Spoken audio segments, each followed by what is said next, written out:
Здравствуйте, это новости Татарстана, в студии Лина Зинатуллина.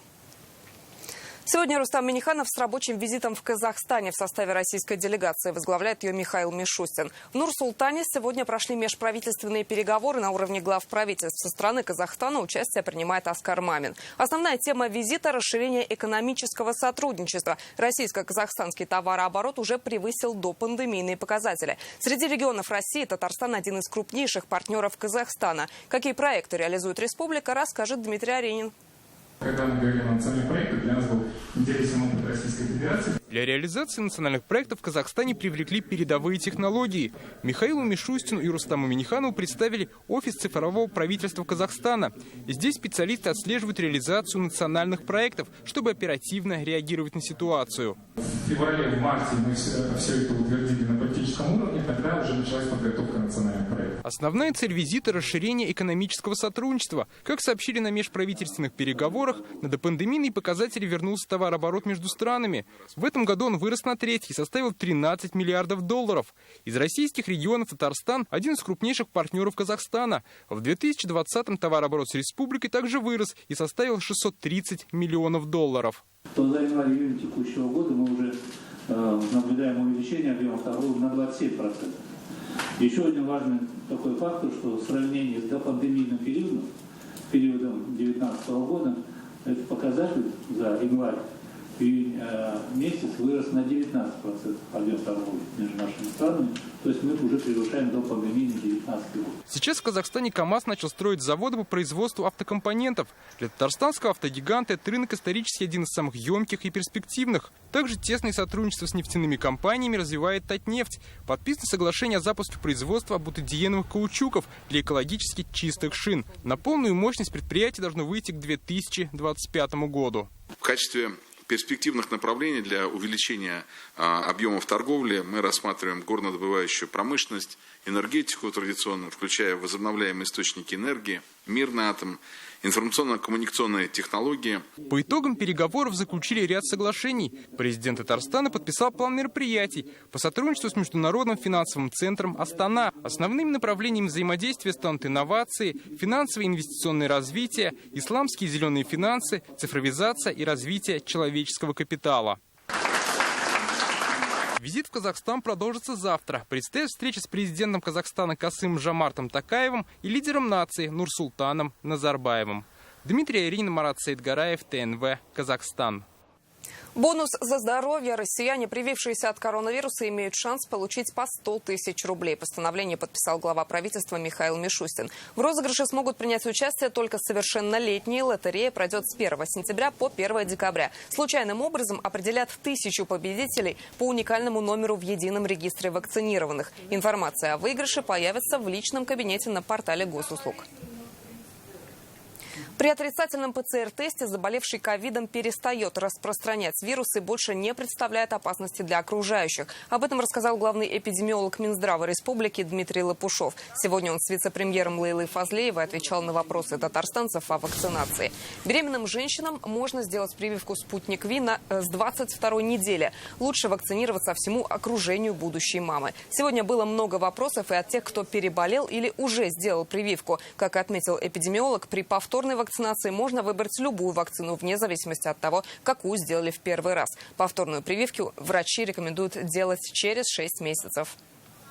У человека должно быть максимальное, чем больше, тем лучше, количество так называемых свободных антител. Почему? Потому что вирус Дельта размножается в организме слишком быстро, и те антитела, которые вырабатываются у нас в организме, то есть это обычным порядком, то есть они не успевают выработаться в достаточном количестве. Поэтому и вот введен такой термин «повторная вакцинация». С юго-востока республики второй день приходят тревожные вести. Сегодня горят деревья на границе Альметьевского и Лениногорского районов, вблизи села Старая Суркино. Площадь возгорания достигла 5500 квадратных метров. На месте работали экстренные службы. Как сообщили в МЧС, для тушения были задействованы 20 единиц техники и почти 100 человек. Привлекались пожарные расчеты от Альметьевского гарнизона, водовозки от нефтяников, работники лесной охраны и местные жители. В 15 часов 56 минут открытое горение ликвидировано. Площадь активного горения составила 5500 квадратных метров. Напомним, накануне возгорание произошло у села Новое Сумароково Бугульминского района. Здесь горела сухая трава у ЖД путей. По кадрам видно, что огонь перекинулся и на деревья. Пожарные заявили, что ищут тех, кто причастен к возгоранию. Через 2 недели в Куюках откроют лицей, который построили в рекордные сроки. Всего за полгода. Быстрее возвели только инфекционную больницу за 100 дней. Объект долгожданный. Построить школу жители просили давно. И весной президентом Татарстана было принято стратегически важное решение – школе быть. До этого родители возили детей в Казань. В соседние поселки стояли в пробках по 2 часа. Микрорайон активно застраивается, инфраструктуры не хватает. О востребованности говорит тот факт, что лицей уже сдан, а мест уже нет, только первых классов целых 10. Юлия Гоголева с репортажем из Пестричинского района. Тумбы, в принципе, не тяжелые. Мы вот почти всю школу уже растаскали. Расставлять новую мебель в классах и коридорах, пожалуй, самая приятная часть работы. Новый лицей строители возвели в рекордно короткие сроки, меньше чем за полгода. Жители мечтали о новой школе несколько лет. За последние 3 года поселок увеличился почти вдвое, а инфраструктуры никакой. Мы начали 10 марта по поручению нашего президента с обязательством 1 сентября запустить и первых детей принять сюда. Строительные работы завершены на 100%. Сейчас идет работа по размещению технологического оборудования и мойка. Проект нового лицея типовой. 2 бассейна, огромный актовый зал на 500 мест, почти как в театре Камала. Свои классы для уроков труда, станки уже завезли. Есть и хореографические залы, созданы условия для особенных учеников. В новом лицее есть не только лифты и туалеты для людей с ограниченными возможностями, но и вот такое кресло, с помощью которого такие детки смогут искупаться в бассейне в рамках занятий физкультуры. По словам директора школы, на данный момент в учебное заведение записалось уже 2 таких ребенка. Сам лицей рассчитан на 1200 ребят. Записались уже 1300. И документы продолжают приносить. Действительно, деревня Куюки, да, богородское поселение, очень большое. И получается, что родители очень просили эту школу, очень ждали. Она действительно долгожданная. Первое время, когда мы объявили набор, не все родители сразу пришли подавать заявление, потому что не верили до последнего, что школа действительно откроется. Мы первые дни организовали прием на базе детского сада, и у нас приходили по 300-400 человек одновременно. В этом году учиться здесь будут ребята с 1 по 9 класс, и уже в 2 смены. Только первоклассников 260 человек. Это 10 классов. Мы все сюда идем. Вот он 4 класс идет, она на следующий год. Дождались наконец. До школы минут 15 ходьбы, наверное, если не 10. То есть мне очень удобно. В Салмыче, вот я думаю, у меня сестра здесь живет, а у нее дочка вставала в 5 утра, чтобы поехать в Салмыче. Завтра в лицее начинается проверка Госстройнадзора. После этого будет получено разрешение на ввод в эксплуатацию. Но никто не сомневается, 1 сентября здесь будет грандиозный праздник знаний. Юлия Гоголева, Адель Мендубаев, ТНВ, Пестричинский район. Власти Лаишевского района ответили на претензии жителей Усадов, которые тоже недовольны инфраструктурой. Появятся ли школы и детский сад? Читайте в интернет-газете «Реальное время». Сегодня Рустам Минниханов показал всей республике лучших выпускников школ. Он выложил в Инстаграм ролик с портретами 200-бальников и подписал «Гордимся». 11 выпускников из Казани и районов республики на максимальные 100 баллов смогли сдать сразу 2 предмета. Среди них русский язык, информатика, история, химия, обществознание и биология. Я уже выпускник, звук поставим на всю. Я запомнил момент, уважайте меня. Я почти что студент, только в школу по-прежнему тянет меня. Это юность моя, это юность моя. На карте туристических маршрутов Казани появится новый объект – дом Чукашова. Находится он по улице Горького, 19. Сейчас это штаб-квартира Госкомитета Татарстана по туризму. В старинном особняке идет реставрация. Проектировщики обещают сохранить аутентичность здания – дубовые паркеты и изразцовые печи. Исторический объект интересен и тем, что здесь останавливался император России. Подробности предстоящего обновления узнавала Алия Харудинова.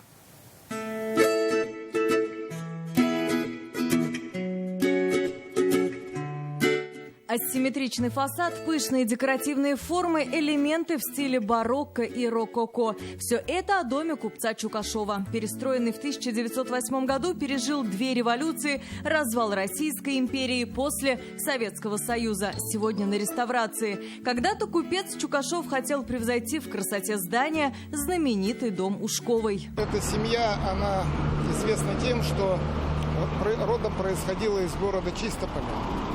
И несколько поколений этой семьи, буквально с конца 18-го, начала 19 века, активно занимались хлебной торговлей, содержали собственное пароходство, баржи, по которых перевозили зерно. У них были собственные отделения в городе Рыбинске. Сколотившие немалый капитал Чукашова имели недвижимость во многих городах Поволжья. Будущий семейный особняк в Казанской губернии был также выкуплен. В XVIII веке здесь был практически конец города. Сам дом представлял собой одноэтажное здание с 5 окнами. И проживал здесь генерал Алексей Лицкой. Именно здесь в 1798 году гостил император Павел I. Он же распорядился назвать эту улицу в честь генерала. Сейчас это улица Горького. А вот Лицкой сад до сих пор носит имя генерала.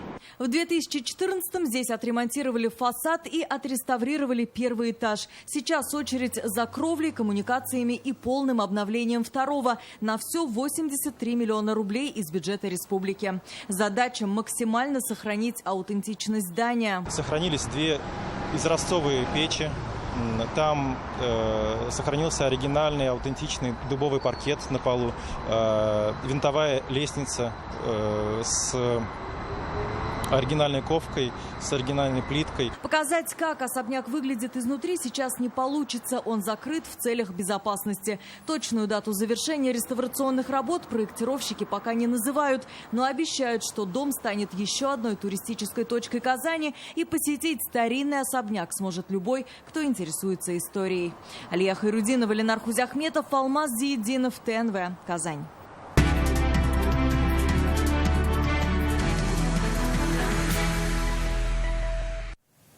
Индексация пенсии работающим пенсионерам, ремонт поселковых музеев, клубов и оснащение объектов новым оборудованием. Такие вопросы волнуют жителей Высокогорского района. Сегодня здесь работала мобильная приемная «Единой России». Вместе с волонтерами обращение принимал Александр Терентьев. Также проблемные темы – бродячие собаки, ремонт и строительство дорог и проведение водопровода. Все вопросы взяты на контроль и будут анализироваться для поиска решений.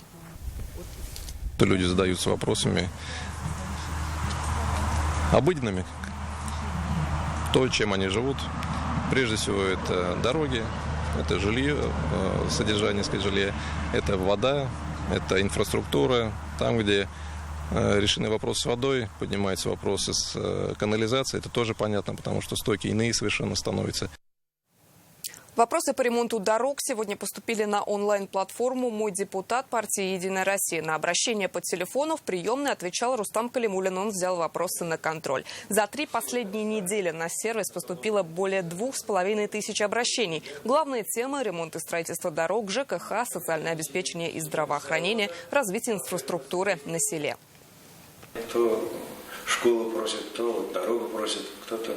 Все они решаемые, все потихоньку будут решать. Районное руководство в основном эти проблемы знает. В Новошишминске встречу с жителями провел кандидат в депутаты Госдумы Айдар Мершин. Он осмотрел парки и территории, благоустроенные по президентской программе «Наш двор». Также гости заглянули на праздник двора в селе Красный Октябрь. Новошишминцы рассказали, необходим детский сад в микрорайоне Западный и ремонт районного дома культуры. В Татарстане действуют десятки республиканских программ, которые позволят реализовать запросы жителей. Комфорт – это повседневные возможности, с которыми должны сталкиваться в позитивном смысле наши жители. Поэтому это очень важная программа, и вместе с ней происходит и изменение наших домов, и капитальный ремонт подъездов, и изменение общественных пространств.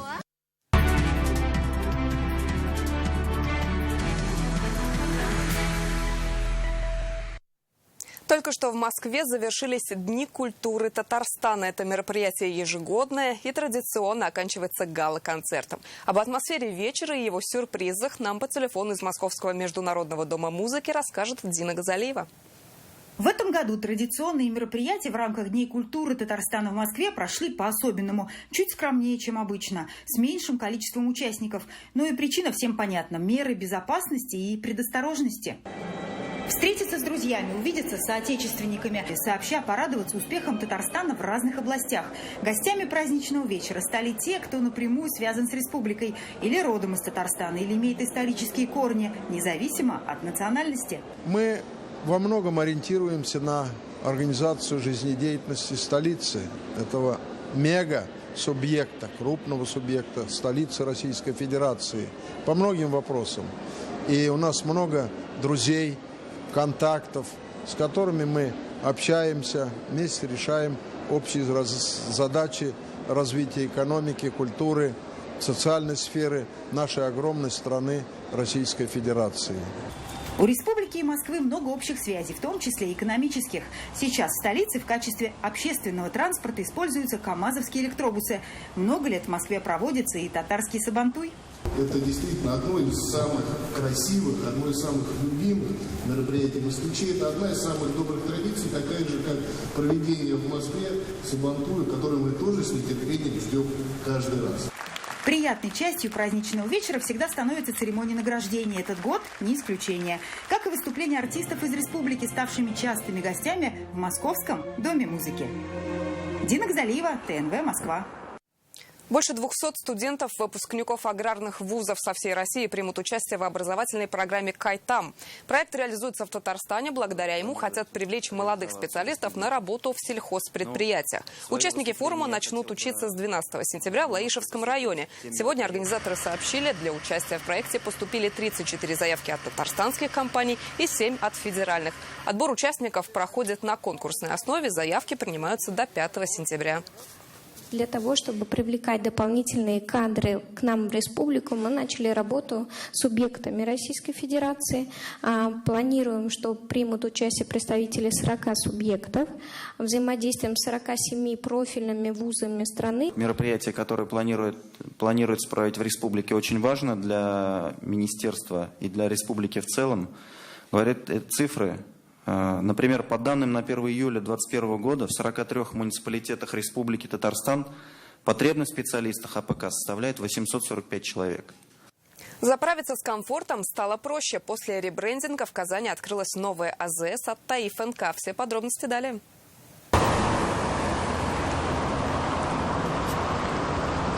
Заправить топливо, отдохнуть перед дорогой. У жителей и гостей столицы появилась такая возможность. Прямо на выезде из Казани на Горьковском шоссе открылась обновленная АЗС Таиф НК. Удобно заезжать. Территория большая, магазин большой, продукции, ассортимент большой. Взять с собой в дорогу воду или снеки, а если нужно, омывающую жидкость и масло. На полках обновленной АЗС широкий ассортимент необходимых для автомобилистов товаров. Данная заправка подверглась реконструкции, ребрендингу в самом современном формате. В настоящий момент здесь потребители могут приобрести самое качественное топливо от производителей и все необходимые товары в дорогу.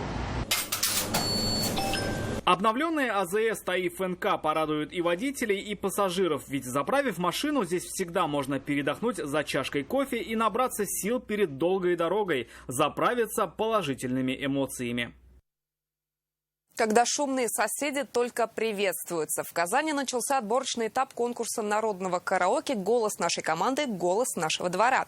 Один из этапов прошел в Салават-Купере. Звезд выберут в каждом районе. Финал вокального конкурса пройдет в День республики. Главный приз – запись профессионального клипа. Из Казани в Древний Болгар на велосипедах. Сегодня по такому маршруту отправились сотрудники нашего телеканала, Болгар-радиуса и звезды татарской эстрады. 6-я в истории велоэстафета стартовала уже в 5 утра, пока солнце не так припекало. По пути концерты в районах. Как разминались велосипедисты и как преодолели 200 километров, расскажет Салават Мухаммадуллин.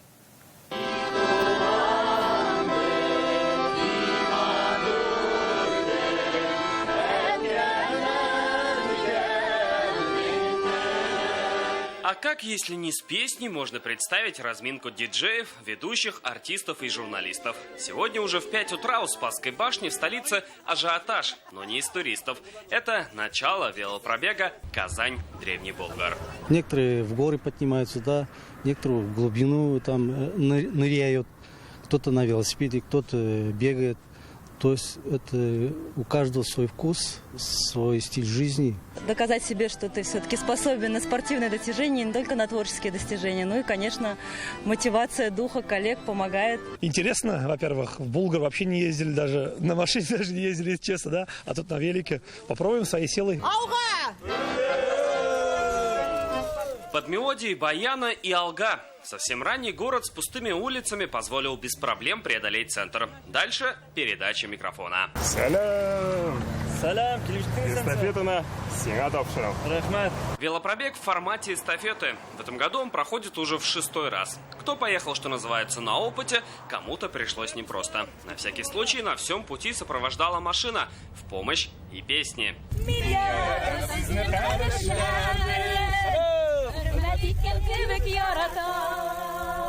Уже после обеда эстафета добралась до села Никольское в Спасском районе. Перед финишной прямой концерт для местных жителей. Из-за пандемии в прошлом году велопробег был отменен, поэтому сегодня артистов и ведущих здесь ждали особенно. Для меня это очень знакомо. Я люблю спортом заниматься, особенно люблю кататься на велосипеде, поэтому сегодня я не просто занимаюсь спортом, пою, но и отдыхаю. То, как нас встречали местное население, особенно молодежь, дети выскочили на дорогу за 3 километра до поворота, нас встретили, это открылось второе дыхание. Велоэстафета для нас это один из положительных моментов, потому что здоровый образ жизни на территории Болгар один из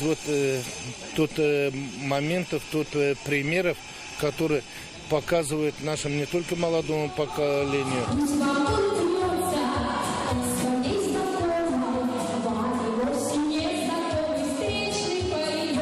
Завершился 200-километровый велопробег большим концертом для жителей и гостей в самом Болгаре. Таким сегодня выдался путь Болгар-радиуса.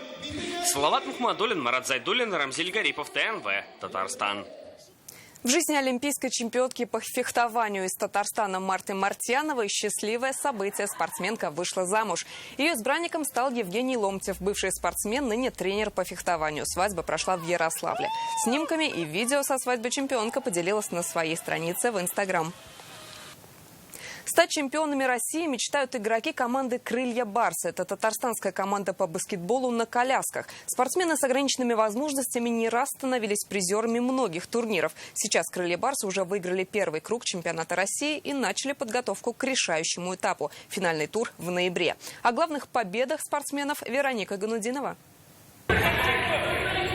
Гузель Аликберова – новичок «Крыльев Барса». Пока она единственная девушка в этой баскетбольной команде. Узнала о клубе на курсах реабилитации в Крыму. 4 месяца назад специально переехала в Казань и теперь играет за нашу команду. Эмоциональный заряд. Мне нравится здесь заниматься. Я чувствую прилив сил. Радость от того, что я могу это делать, что вот есть такая возможность этим заниматься. Ежедневные тренировки по 2,5 часа. Для спортсменов с ограниченными возможностями это и физическая, и психологическая реабилитация. Это для них жизнь.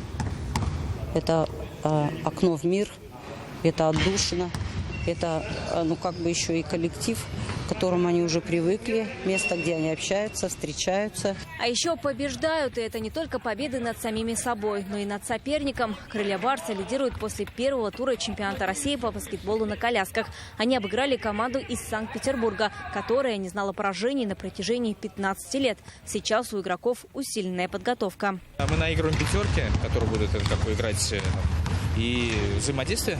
Соответственно, комбинации какие проходят, какие получаются, и разрабатываем, и надеемся до Питера донести в своих головах и все воплотить это на турнире.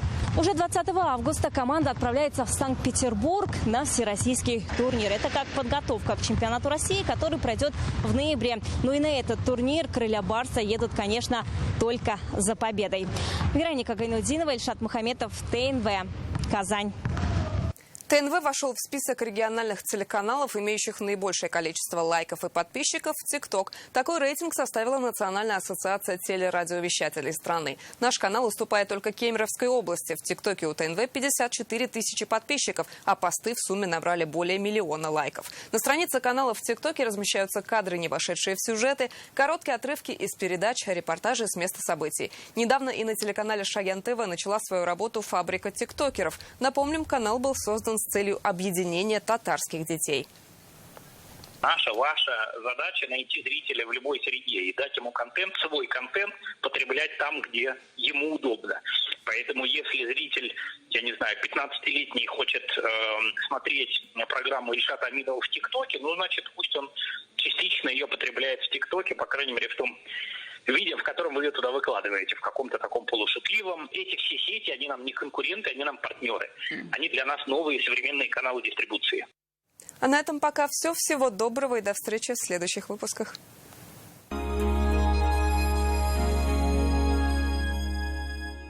Сейчас или дороже. В августе берите Nissan от 999 тысяч рублей. Узнайте подробности в автоцентре РРТ. Звоните 4 пятерки 3 единицы. Вклад 6 звезд. До 6% годовых. Откройте вклад в офисах Акбарсбанка. Подробности на akbars.ru. Срочно нужны деньги? Мы поможем. Специальные условия для пенсионеров. Оформите заявку в офисе вашего города или на сайте centrofinance.ru. Телефон 8 800 777 37 37. Ипотека от 3,9% на квартиры в Казани от Акбарсдом. Для всех и на весь период. Хирургическое лечение в стационаре «Здоровье семьи». Высококвалифицированные хирурги. Современные операционные, комфортные палаты. Казань, 2-я юго-западная, 35. Начинайте получать пенсию на карту «Забота». Вернем до 1000 рублей от покупок лекарств и продуктов. Оформите карту на сайте akbars.ru или в офисах банка. В Находке покупай, отличную выгоду получай. Порошок стиральный Тайд 2,4 килограмма 169 рублей. Паста зубная лесной бальзам 75 миллилитров 39. Скорее в Находку за выгодой. Срок акции по 22 августа 2021 года. Подробности у продавцов. Данила Мастер. Памятник за 7 дней. 202 38 32.